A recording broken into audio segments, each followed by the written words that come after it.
मुझे माफ करना पूजा, लेकिन आज मैं सिर्फ इतने ही पैसे कमा पाया हूँ। अगर ऐसा ही चलता रहा तो पता नहीं हम माँ का इलाज कैसे कराएंगे। अरे आप माफी क्यों मांग रहे हैं? भला इसमें आपकी क्या गलती है? राम जी, आप कहीं और ठेला लगा लीजिए, शायद वहाँ पर आपकी अच्छी बिक्री हो जाए। तुमने सही कहा पूजा, मुझे जगह बदल कर देखनी चाहिए। राम ने ऐसे बोलकर अपने दिल को समझा दिया। राम एक गरीब आदमी था जो ठेले पर फल बेचकर अपने परिवार का पेट पालता था। उसके घर में उसकी बीवी पूजा, एक बहन टीना और माँ थी। राम के पिता का अभी कुछ दिन पहले ही देहांत हुआ था, जिसकी वजह से पूरे परिवार की जिम्मेदारी राम के कंधों पर आ गई। उसकी माँ को अपने पति की मौत का इतना गहरा सदमा लगा कि वो भी दिमागी तौर पर बीमार हो गई। रेगुलर माँ की दवा और काम के मंदा होने से राम का दिमाग काफी परेशान रहने लगा था। ऐसे ही आज के दिन वो सड़क पर मारा मारा सा अपने फल लिए घूम ही रहा था कि तभी उसकी नजर एक शोरूम पर पड़ी। काश अगर मेरी भी ऐसी कोई बड़ी दुकान या शोरूम होता तो मेरे घर के हालात कितने अच्छे होते। इसी तरह शोरूम को देखकर चलते हुए राम इतनी गहरी सोच में पड़ गया कि उसे इस बात का जरा भी अंदाजा नहीं हुआ कि वो अब बीच चौराहे पर था। ख्यालों में खोने की वजह से राम का सामने से आती गाड़ी पर ध्यान नहीं गया और उसका ठेला गाड़ी से जोर से टकराया। जोर से टक्कर लगने की वजह से राम के सारे फल इधर उधर गिर गए और राम अपने ठेले के नीचे ही दब गया। आ, आ, आ! राम वहीं बेहोश हो गया। कुछ भले लोगों ने उसे अस्पताल पहुंचाया और उसके घर खबर की। राम की खबर सुनते ही पूजा अस्पताल भागी चली आई। राम जी, सारी मेरी ही गलती है। मैंने आपको ठेला लगाने की जगह बदलने को बोला। मैं तो यहाँ आपका इलाज भी नहीं करवा सकती हूँ क्योंकि मेरे हाथ खाली है। मुझे माफ कर दो पूजा। आप माफी मत मांगिए। हे भगवान, ये कैसी दुविधा में लाकर डाल दिया है आपने मुझे, जहाँ से मुझे कोई रास्ता ही नहीं दिखाई दे रहा। नहीं भाभी, ये आप क्या कह रही हैं? आप तो बहुत समझदार हैं, ऐसे मत बोलिए। टीना ने किसी तरह अपनी भाभी पूजा को संभाला, जो लगभग जिंदगी से हार मान चुकी थी। लेकिन पूजा में अभी भी कहीं उम्मीद की एक किरण बाकी थी, जिस पर वो फिर से खड़ी हुई और उसने यूं हार मानने से बेहतर कुछ करने की सोची। मैं यूं हार मान कर नहीं बैठ सकती, ये मेरे परिवार का सवाल है। मुझे हर हाल में इनके लिए कुछ करना होगा। रात के सन्नाटे में जब सभी बेखबर होकर सो रहे थे, वहीं पूजा की आंखों में नींद की छवि भी नहीं थी। उसके दिमाग में लगातार ये चल रहा था कि वो अब अपने घर को कैसे चलाएगी। यही सोचते सोचते रात ढल गई। अगले दिन घर में जो भी थोड़े बहुत पैसे रखे, वो पूजा उन्हीं को घर के खर्चे के लिए लेकर निकल गई। भला इतने से पैसों से मैं माँ और राम जी के लिए दवाइयाँ कैसे ला पाऊंगी? ऐसा करती हूँ, मैं इन पैसों से थोड़ी सी दाल और चावल ले लेती हूँ, जिससे मैं अपने घर के 3 लोगों का पेट तो भरवा ही सकती हूँ। माँ जी और राम जी की दवाइयाँ ज्यादा जरूरी हैं। पहले पूजा ने सबसे पहले एक स्टोर से राम और अपनी सास के लिए दवाई ली और फिर बचे हुए कुछ पैसों से वो थोड़ी सी दाल और चावल लेकर घर आ रही थी कि तभी रास्ते में उसे बड़ा शोरूम दिखाई दिया, जिसके सामने राम का एक्सीडेंट हुआ था। पूजा देखने लगी कि शोरूम में तरह तरह के कपड़े लगे हुए थे, जिससे उसे याद आया कि शादी से पहले वो भी इसी तरह कपड़े डिजाइन किया करती थी। उसके डिजाइन किए हुए कपड़ों की चर्चा दूर दूर तक फैली हुई थी। पूजा बड़ी दयालु थी। वो बच्चों के लिए फ्री में बड़ी सुंदर सुंदर ड्रेसेस सिलकर उन्हें पहनाया करती, लेकिन शादी होने के बाद अब हालातों से मजबूर होकर उसे कोई कपड़ा सिले एक अरसा हो चुका था। अगर हमारे साथ किस्मत इस तरह के खेल ना खेलती तो आज भी मैं इसी तरह कपड़े डिजाइन कर रही होती। निराश मन लिए पूजा अपने घर वापस लौटी। भाभी, क्या आप कुछ ला पाई? हाँ टीना, राम जी और माँ जी की दवाइयाँ ज़्यादा ज़रूरी थी, इसलिए मैंने पहले दवाइयाँ ली और किसी तरह में थोड़े से पैसे बचाकर ये दाल चावल ले आई हूँ। इससे आज तो हमारे घर में चूल्हा जल जाएगा, लेकिन अब हमारे पास कुछ नहीं बचा है। अब कल के लिए हमें कुछ सोचना पड़ेगा। अपनी भाभी को इस तरह की मुश्किल वक्त में भी हार ना मानते देख टीना की आंखों में आंसू आ गए। इसके बाद पूजा ने खिचड़ी बनाई, जिससे उसने राम और शारदा का तो पेट भरवा दिया, लेकिन अब पतीले में सिर्फ एक जने की ही लायक खिचड़ी बची हुई थी और उसने वो सारी खिचड़ी अपनी ननद टीना को दे दी। ये देख टीना बोली, ये क्या भाभी, अगर आप सारी खिचड़ी मुझे दे देंगी तो आप क्या खाएंगी? तुम मेरी चिंता मत करो। नहीं भाभी, चलिए एक साथ बैठकर ये खिचड़ी खाते हैं। अगर आप नहीं खाएंगी तो मैं भी नहीं खाऊंगी।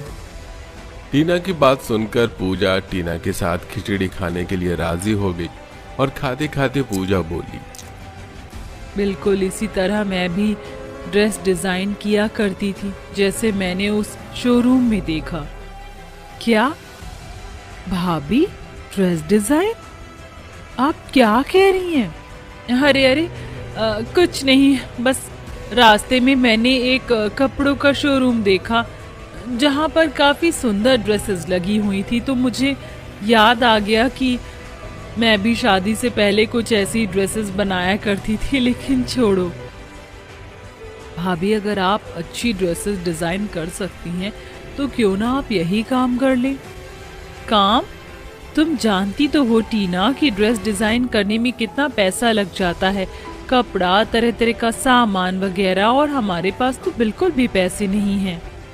पूजा की बात सुनकर टीना उठकर अपने बैग में से कुछ पैसे निकाल कर लाई, जिन्हें देखकर पूजा पूरी तरह हैरान हो गई। अरे टीना, ये पैसे ये तुम्हारे पास कहाँ से आए? भाभी, ये पैसे मैंने अपनी कॉलेज की फीस भरने के लिए जोड़ रही थी, लेकिन अब जब मैं कॉलेज जा ही नहीं रही हूँ तो ये मेरे किसी काम के नहीं, इसलिए आप इन्हें रख लीजिए। आप इनसे एक नया काम शुरू कर सकती हैं। लेकिन टीना, ये पैसे तो तुम्हारे हैं, मैं इन्हें कैसे ले सकती हूँ भला? टीना ने पूजा के लाख मना करने के बाद भी वो पूजा को अपने साथ सस्ते कपड़े के बाजार में ले गई, जहां पर अच्छा कपड़ा सस्ते दामों में मिल रहा था। टीना को विश्वास था कि उसकी भाभी अपनी ड्रेस डिजाइनिंग की कला से उनके घर के हालात फिर से अच्छे कर देगी। वो पूजा को बाजार से कई तरह का कपड़ा दिलाकर लेकर आई। भाभी, अब आप इनसे अपनी ड्रेसेस बनाना शुरू कर दीजिए। मुझे यकीन है कि आपकी ये कला हमारे दिन बदल देगी। तुम्हारा शुक्रिया टीना, आज तुम्हारी वजह से मैं फिर से अपनी कला को काम में ला सकूंगी। इसके बाद पूजा ने उन सभी कपड़ों को अलग अलग डिजाइन से काट कर उनसे अलग अलग तरह की ड्रेसेस सिलकर तैयार की, जिन्हें देखकर टीना के होश उड़ गए। वाह भाभी, आपने तो उम्मीद से ज्यादा सुंदर ड्रेसेस बनाई हैं। हमें पहले से पता क्यों नहीं था कि हमारे घर में कितनी अच्छी ड्रेस डिजाइनर रहती है। भाभी, यकीन मानिए आपकी ड्रेसेस खूब बिकेंगी। पूजा ने मुस्कुराकर टीना को बाय कहा और राम का ठेला लेकर, जिस पर वो फल बेचा करता था, कपड़े बेचने निकल गई। लेकिन पूजा को कोई जगह नजर नहीं आ रही थी। ठेला लेकर इधर उधर भटकने के बाद उसे एक जगह मिली। उसने वहीं ठेला लगाने की सोची, जहां पर वहीं कपड़ों का एक बड़ा आलीशान शोरूम बना हुआ था, जिसकी मालकिन बहुत ही घमंडी और खड़ूस थी। पूजा देख रही थी कि सभी ग्राहक उसके ठेले के सामने से गुजरकर उस बड़े शोरूम में कपड़े लेने जा रहे थे। मैडम, मेरी दोस्त की हल्दी है, मुझे हल्दी के फंक्शन के हिसाब से ड्रेसेस दिखा दीजिए। हाँ हाँ जरूर, हल्दी फंक्शन के हिसाब से हमारे पास खास पीली ड्रेसेस हैं। आप वेट कीजिए, मैं अभी गार्ड से कहकर आपको ड्रेसेस दिखवाती हूँ। इसके बाद गार्ड्स ने उस लड़की को भूमिका के शोरूम की सारी पीली ड्रेसेस दिखाई, लेकिन वो ड्रेसेस बहुत ज्यादा हैवी थी। अरे नहीं मैडम, मैं सिंपल सोबर लड़की हूँ, मैं इतनी हैवी ड्रेसेस नहीं पहनती। मुझे कोई अच्छी सोबर और फैशनेबल ड्रेसेस दिखाइए। भला आजकल शादी के फंक्शन में कौन सिंपल ड्रेसेस पहनता है? आजकल तो सभी फंक्शंस में लश्कारे मारती हुई महंगी ड्रेसेस ही पहनी जाती हैं। मैं आपकी बात से सहमत हूँ, लेकिन हर इंसान का टेस्ट अलग अलग होता है और मुझे भारी कपड़े पसंद नहीं। अगर भारी कपड़े पसंद नहीं है तो मेरे शोरूम पर वापस कभी मत आना, क्योंकि मेरे शोरूम में सिर्फ महंगे और हैवी कपड़े ही बेचे जाते हैं। भला कौन दुकानदार अपने ग्राहकों से इतनी बदतमीजी करता है? अगर आप इसी तरह का बर्ताव रखेंगी तो ज्यादा समय नहीं लगेगा आपके इस शोरूम को बर्बाद होने में।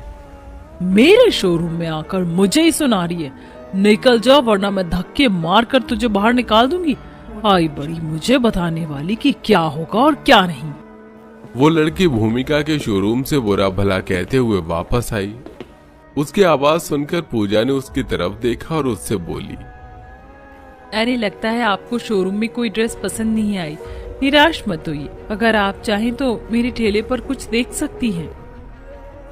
लड़की ने पूजा की बात सुनी और जैसे ही उसने ठेले पर नजर डाली, उसने देखा कि ठेले पर काफी अच्छी क्वालिटी के कपड़े से बनी बड़ी सुंदर सुंदर ड्रेसेस थी। अरे वाह, तुम्हारे पास तो काफी अच्छी ड्रेसेस हैं। क्या तुम मुझे हल्दी फंक्शन के लिए कोई ड्रेस दिखा सकती हो? लड़की की बात सुनकर पूजा ने अपने ठेले से एक सादी सिंपल सी पीले रंग की ड्रेस निकाली, जिस पर उसने पीले और गुलाबी रंग के कपड़े के फूलों से डिजाइनिंग की थी। कितनी सुंदर ड्रेस है, जैसी मुझे चाहिए थी।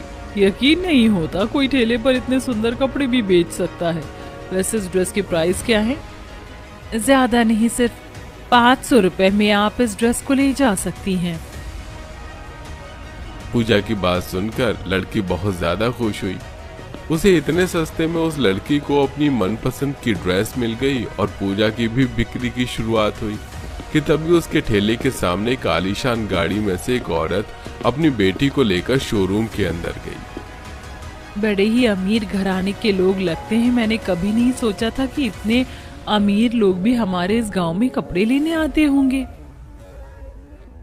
मैडम, मेरी बेटी विदेश से पढ़कर आई है, इसे यहाँ की किसी भी दुकान पर ड्रेसेस अच्छी नहीं लगी। फिर किसी ने हमें आपका पता दिया तो हम यहाँ चले आए। अरे आइए आइए, आप बिल्कुल सही जगह पर आए हैं। हमारे पास अलग अलग वैरायटी के कपड़े हैं, मैं आपको भी दिखाती हूँ। इसके बाद भूमि ने अपने गार्ड से कहकर उन दोनों को कपड़े दिखाए।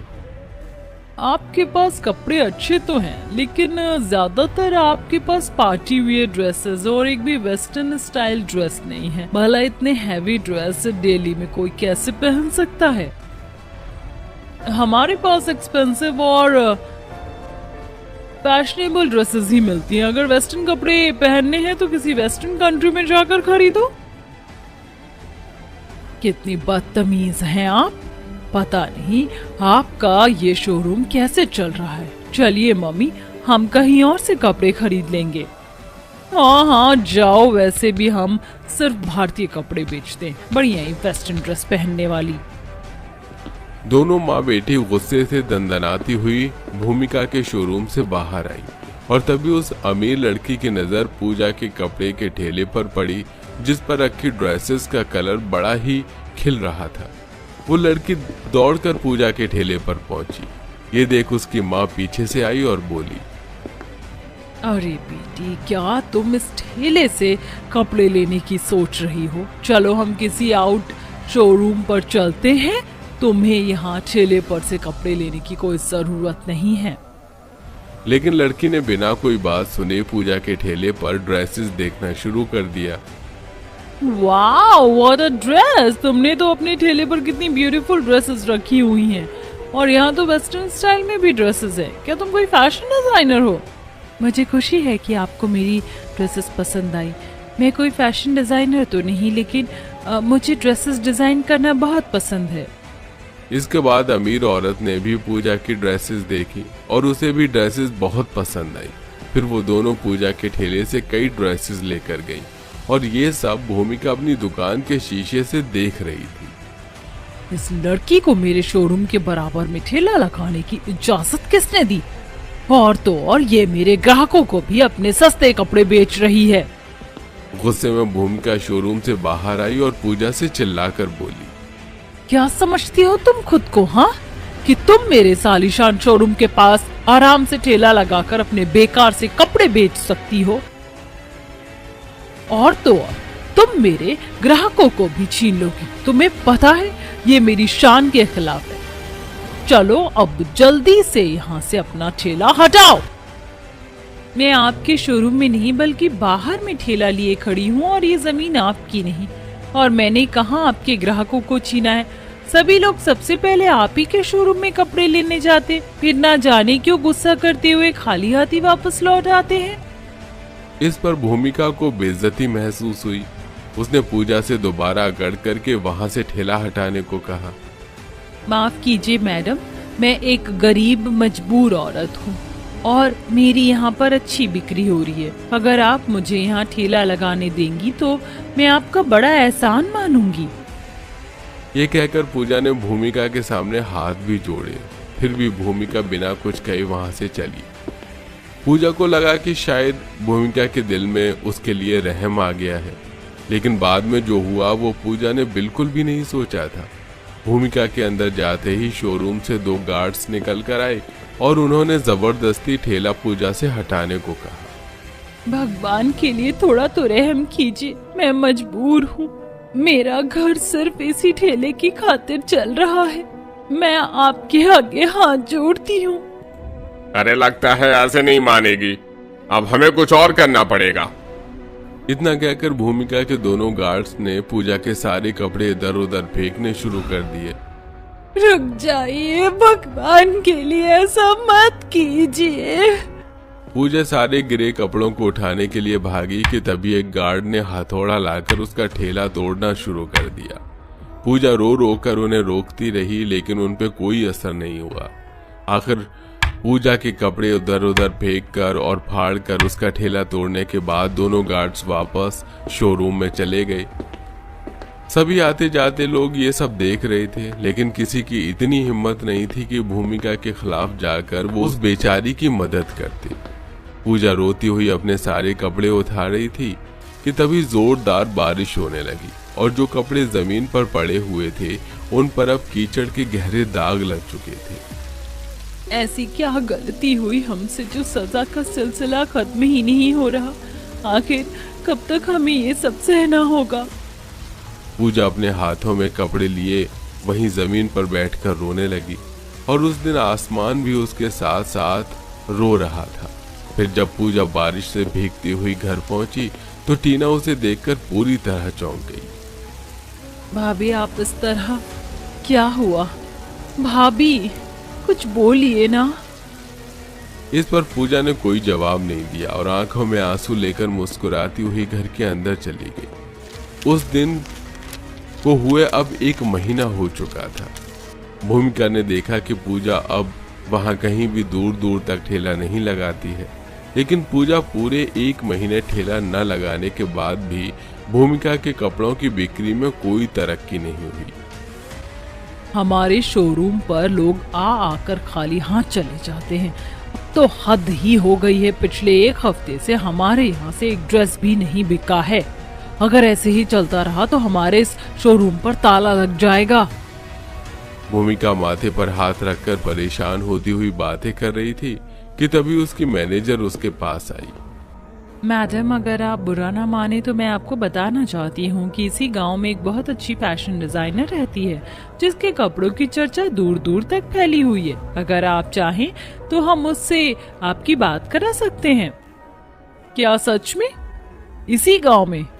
तो फिर अभी मुझे उस डिजाइनर के पास लेकर चलो। भूमिका के कहने पर उसकी मैनेजर उसे गाड़ी में बिठाकर उसे उस डिजाइनर के पास लेकर जाने लगी। कितनी बेकार जगह है ये, कितने गरीब और छोटे लोग हैं यहाँ पर। भला यहाँ पर कोई अच्छी डिजाइनर कैसे मिल सकती है? गाड़ी में बैठे बैठे भूमिका अपना मन बदलने ही वाली थी कि तभी उसे दूर एक छोटे से घर के बाहर कुछ ड्रेसेस टंगी हुई दिखाई दी और जैसे जैसे गाड़ी आगे बढ़ी और उन ड्रेसेस के करीब पहुंची, वाह कितनी अच्छी ड्रेसेस हैं। सोचा नहीं था कि कोई ऐसे गांव में भी इतनी अच्छी ड्रेसेस तैयार कर सकता है। इतना कहकर भूमिका गाड़ी से उतरी और उस छोटे से घर के अंदर पहुंची।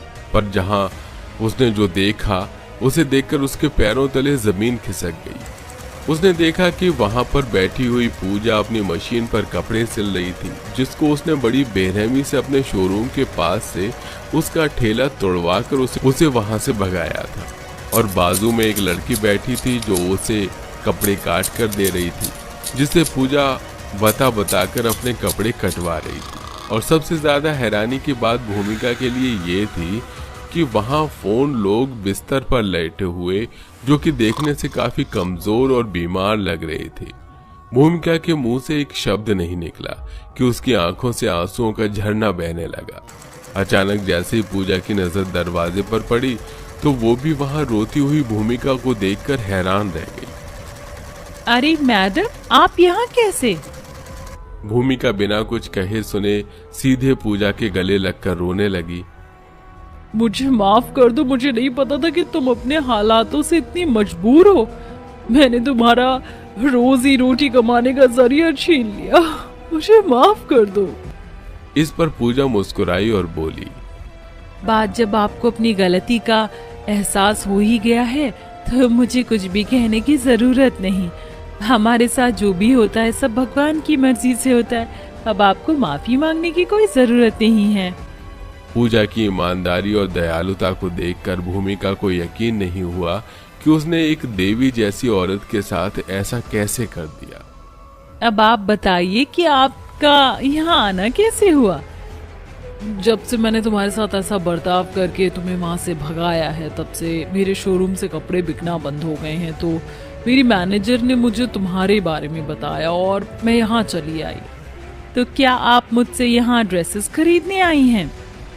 हाँ बिल्कुल, मुझे एक अच्छे डिजाइनर की जरूरत है और इस समय मुझे तुम्हारे अलावा यहाँ कोई अच्छा डिजाइनर नहीं मिला। लेकिन ये बताओ कि तुमने दोबारा ड्रेसेस कैसे बनाई? मेरे गार्ड्स ने तो तुम्हारा सारा कपड़ा खराब कर दिया था। हाँ, उस समय मेरे पास जितने भी पैसे थे उन्हीं से एक कपड़ा लेकर आई थी मैं, और फिर मैंने कुछ साड़ियाँ ली और एक गाउन तैयार करके उसे अपने घर के सामने टांग दिया। मुझे उम्मीद थी कि कोई तो मेरी ड्रेस लेने आएगा ही। और फिर तभी वहाँ से एक अमीर लड़की गुजरी, उसने मेरी ड्रेस को देखा और उसे मेरी ड्रेस पसंद आई। उसने काफ़ी अच्छे दामों से मेरी ड्रेस को खरीदा, जिससे मैंने दोबारा कपड़े का कारोबार शुरू किया। भूमिका पूजा के यूं हार न मानने वाले चरित्र को देखकर काफी प्रभावित हुई और उसने फिर पूजा से अपने शोरूम के लिए ड्रेस डिजाइन करने को कहा। और देखते ही देखते पूजा की ड्रेसेस इतनी ज्यादा बिकने लगी कि भूमिका ने उसके साथ काम में साझा कर लिया। अब पूजा और भूमिका एक साथ मिलकर शोरूम चलाती और पूजा के घर के हालात भी बिल्कुल बदल चुके थे। राम और शारदा पूरी तरह से अब ठीक हो चुके थे, साथ ही टीना भी अब एक